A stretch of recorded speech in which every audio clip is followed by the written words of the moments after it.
Hello everyone, it's the Zen Dads here, and this is our first official video together during our 30-day video challenge. So we're going to post it on both our pages and the Zen Dads page.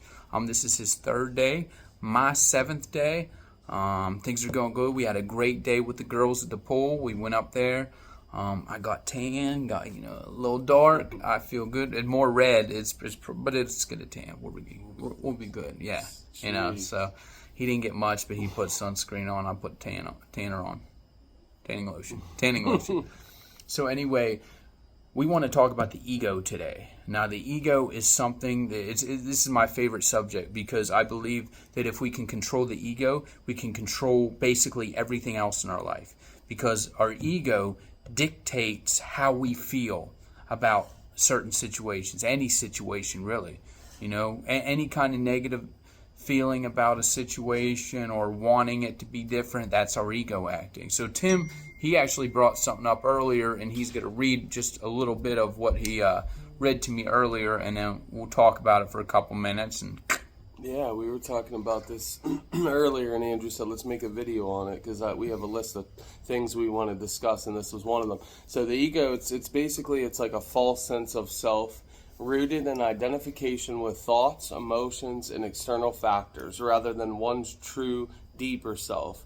So basically what that means is like when we're not living present, presence is like the present moment is all we ever have. The future, you can plan for the future, you can have memories, but when you dwell in them, and like the future's never going to arrive. It's just the present moment. When you can understand that and not worry about what's coming up in the future, whether it's like a project or something with work or a relationship or bills, or not dwell in the past of things you've went through, and you can really truly live present.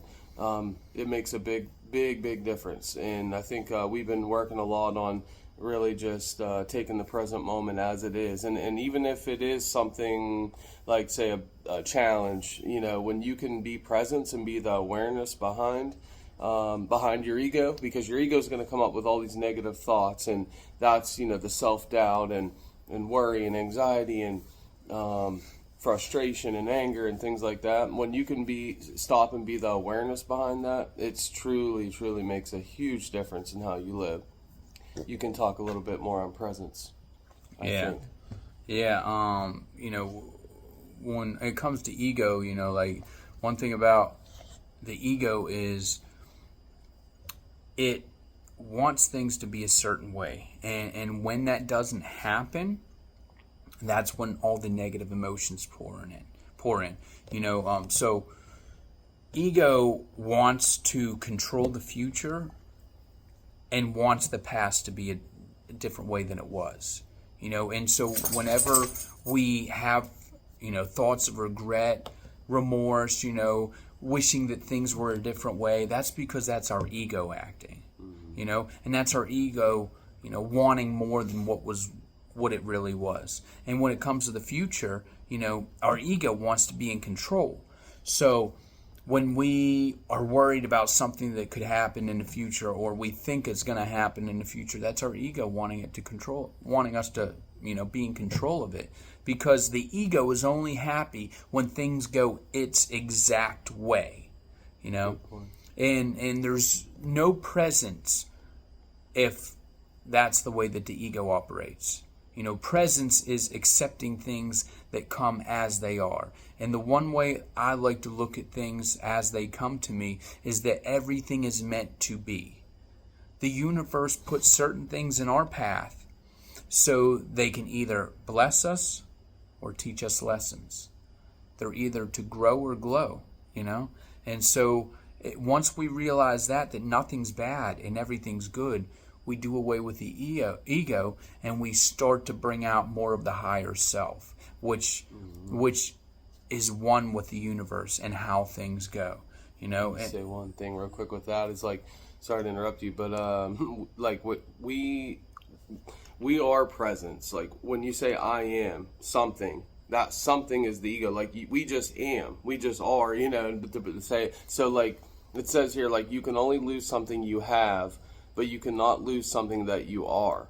So like our energy will always be there, so anything else beyond that is the ego usually, unless and it's good to be able to like see it, because you can't stop it. That's one thing I've learned, is like you can't fight it. It'll always win. So but if you're the awareness and the presence behind it, like when something comes up and you get angry or frustrated, if you can, the more you practice it, you might, like we've even done this, we'll find later that we recognize it. Okay, so that's a start. You start to but then you get better and better at it, where when it pops up in the moment, you can stop and actually see it, and then after time, then it kind of dissolves, basically, by being present. That's the only way you can kill the ego. Okay, so this is what I'm going to ask of you guys. Here's your call to duty today. I want you to pay attention to how you react and how you feel about certain things.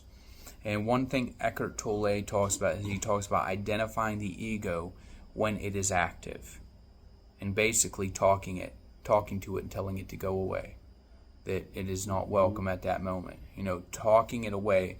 It may sound crazy to you, but I'll tell you what, it works 100%. So pay attention to all those negative feelings, all that remorse, all that anxiety about the future, and understand that is not you. That is your ego acting, which the Eckhart Tolle also talks about the two separate entities that act in us, which is the higher self and the ego. So control the ego, and the higher self comes through. And trust me, it's the way to live. So thank you so much. Have a great Sunday, and we will see y'all tomorrow. Zen Dads, check us out on all of our socials. The Zen Dads, capital T, capital Z, capital D.